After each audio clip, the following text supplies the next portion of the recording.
Bienvenue à tous et à toutes, je vous présente aujourd'hui une autre étude de Charles d'Ancla de ses 36 études opus 84. Et là, je vais vous présenter l'étude numéro 16. Numéro 16 si vous travaillez avec les éditions Combre. Car avec les autres maisons d'édition, les études ne sont pas ordonnées de la même façon et donc cela ne correspond pas toujours. Cette étude numéro 16 a deux études en fait, est composée de deux études, une numéro 1 et une numéro 2. Elle est particulièrement intéressante car elle nous parle du staccato. Alors le staccato est un des coups d'archet fondamentaux de la technique du violon. C'est un coup d'archet qui consiste à jouer plusieurs notes dans le même sens d'archet, comme la liaison, à la différence qu'on va faire un petit arrêt avec l'archet pour séparer les notes entre elles. Voilà, et ça va aussi être une forme de piqué. C'est un coup d'archet que l'on rencontre beaucoup dans de nombreux morceaux et qui est aussi très utile pour travailler. Il va augmenter ou rendre très précis votre contact de la mèche, de l'archet, de la mèche avec la corde. Si jamais vous avez un contact un peu trop léger, cela va vous aider à renforcer le contact de la mèche avec la corde et à rendre le son beaucoup plus franc. Il est utile également pour répartir les notes dans l'archet, car chacune va devoir du coup avoir une place bien déterminée. En tout cas, chacune des croches qui sont ici vont avoir une place égale. Il n'y en a pas une qui va avoir plus de place qu'une autre. Dans l'ensemble, ça permet de maîtriser plus de choses. On maîtrise le son, on maîtrise la pression que l'on exerce sur la corde. On répartit donc les notes dans l'archet. Et également, on est obligé d'être très précis avec le rythme. Car c'est un coup d'archet qui incite un petit peu à accélérer ou à modifier le rythme. Donc le métronome va être ici obligatoire. Une chose qui va être intéressante, c'est le fait d'utiliser le fait de fléchir la baguette. Vous voyez, là je fléchis la baguette.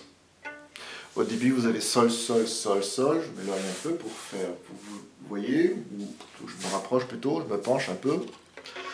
Et vous voyez que je fléchis un petit peu chaque fois la baguette. C'est comme un ressort qui se tend et qui se détend. Cela va contribuer à flexibiliser vos doigts du côté de l'archet ici, ce qui est très très utile.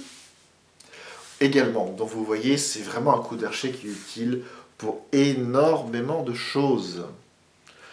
Je mets le métronome, mais dans un tempo mesuré pour que nous apprenions à vraiment tout bien contrôler.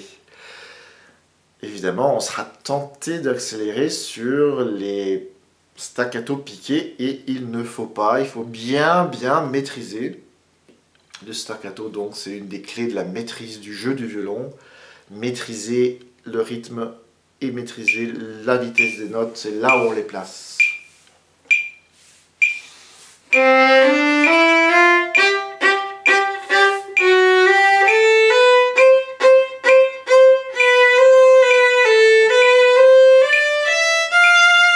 Deux, trois, quatre.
staccato est également très très bien pour porter l'attention sur le point de contact. Le point de contact, c'est si vous avez l'archet en contact avec la corde plutôt près du chevalet ou plutôt près de la touche.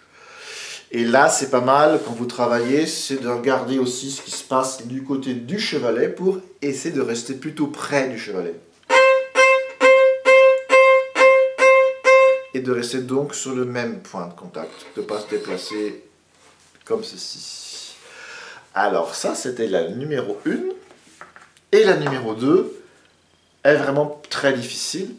Vraiment très très difficile. Donc elle sera un petit peu facultative quand même, je pense, pour si vous êtes à un stade de débutant quand même.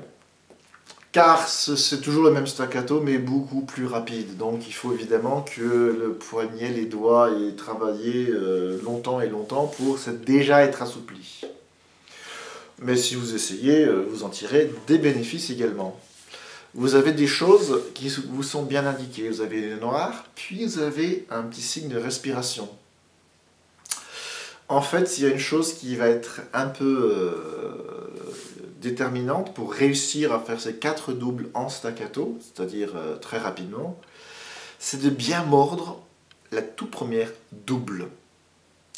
Et pour bien la mordre, il est nécessaire de respirer un petit peu juste après la noire et juste avant de commencer ces doubles croches.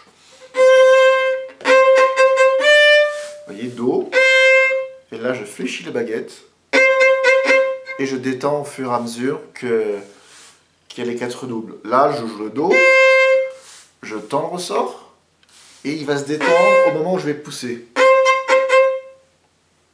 Voilà, cela va faire ceci pour toute l'étude.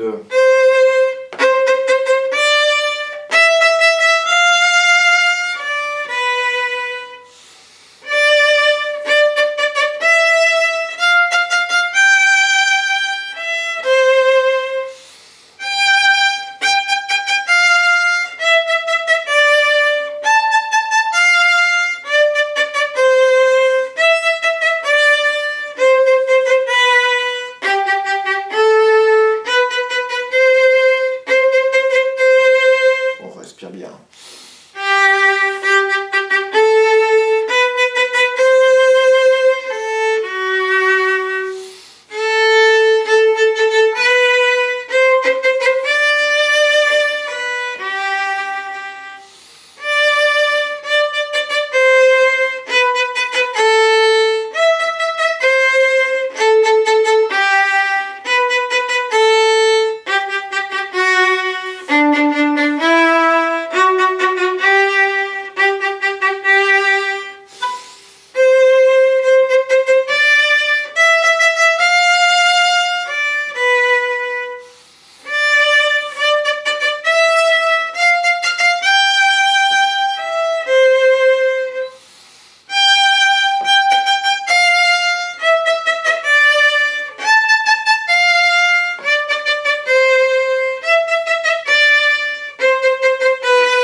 Je vous souhaite un bon travail avec l'étude numéro 16 et vous donne rendez-vous prochainement pour la présentation d'une autre étude de Charles Dancla.